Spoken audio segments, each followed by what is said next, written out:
তারপরেও মুখে মুখে তর্ক করে যাচ্ছে, বলছে আমরা নাকি ওদের গাছের আম খাই, আপনার খাওয়া নিয়ে খোঁটা দিচ্ছে। ও মনে হয় ওইভাবে বলতে চায়নি। হ্যাঁ হ্যাঁ, সব দোষই তো আমার, আমিই চিৎকার করি। হাড় মাস খেটে এক করব সংসারের জন্য, আর দোষ হবে আমার। না না, আমি তা বলিনি। আমি বলছিলাম এভাবে চেঁচামেচি করলে তোমার শরীর খারাপ করবে। আমার শরীরের খেয়াল কারোর রাখার দরকার নেই, আমি ঠিক আছি। আমি খাবার বাড়ছি, খেয়ে নিন দেখি। আমার আবার কতগুলো সেলাইয়ের অর্ডার ডেলিভারি করতে বেরোতে হবে। খোকার চিঠিপত্র এসেছে কিছু? হ্যাঁ, ওই তো সেদিন পিয়ন দাদা দিয়ে গেল। কবে যে আসবে ছেলেটা? 3 বছর হয়ে গেল। কবে যে দেখবো ওকে। শহরে ও কাজে খুব ব্যস্ত মা, সময় পেলেই ও ঠিক আসবে। চিঠিতে কিন্তু লিখেছে যে আপনি যেন ঠিকঠাক ওষুধ খান, বুঝেছেন? আমার ছেলেকে ভালো রেখো ভগবান, সুস্থ রেখো। তুমিও একটু নিজের খেয়াল রেখো বৌমা। সারাদিন কত পরিশ্রম করো তুমি। আমি ঠিক আছি, আপনি সুস্থ থাকুন, তাহলেই হবে। আমার তো আপনি ছাড়া কেউ নেই মা।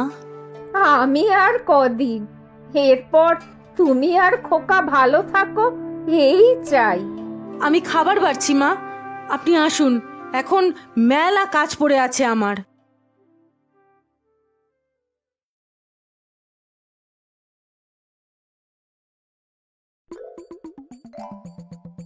ও ঠাকুমা, ঠাকুমা, কে রে?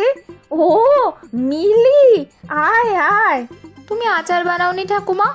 দাও না একটু। তা বানিয়েছি অল্প, বয়স হয়ে গেছে তো, তাই আর বেশি বেশি করতে পারি না। বৌমাই সব করে। জানো তো, পরশু ছেলের বাড়ি থেকে আমাকে দেখতে আসবে। তাই নাকি রে? আমার মিলি রানীর বিয়ে হবে, তুইও ছেড়ে চলে যাবি আমাদের? তাই তো আমারও খুব মন খারাপ, তোমার কাছে চলে এলাম তাই। হ্যাঁ রে, আজ বৌমা তোর মায়ের সাথে খুব ঝগড়া করেছে বুঝি?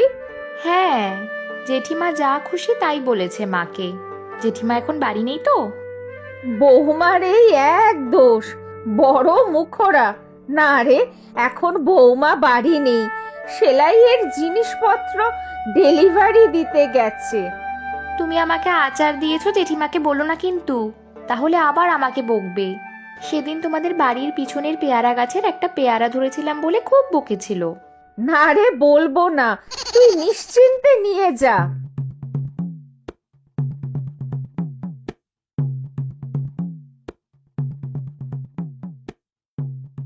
কি রে, ভর দুপুরে গেছিলি কোথায়? বিকেল গড়িয়ে বাড়ি আসার সময় হলো। এই তো রমা জেঠিমার বাড়ি গেছিলাম, ঠাকুমার সাথে গল্প করছিলাম। কেন? ওই বাড়িতে আবার কি আছে? কেন গেছিলি ওখানে? আর আচার কোথায় পেলি? নিশ্চয়ই মাসিমার থেকে চেয়ে খেয়েছিস। একটুখানি চেয়েছি মা, বেশি খাইনি। ছি ছি ছি ছি ছি ছি, এই নিয়ে আবার রমা বৌদি আমাকে কথা শোনাবে।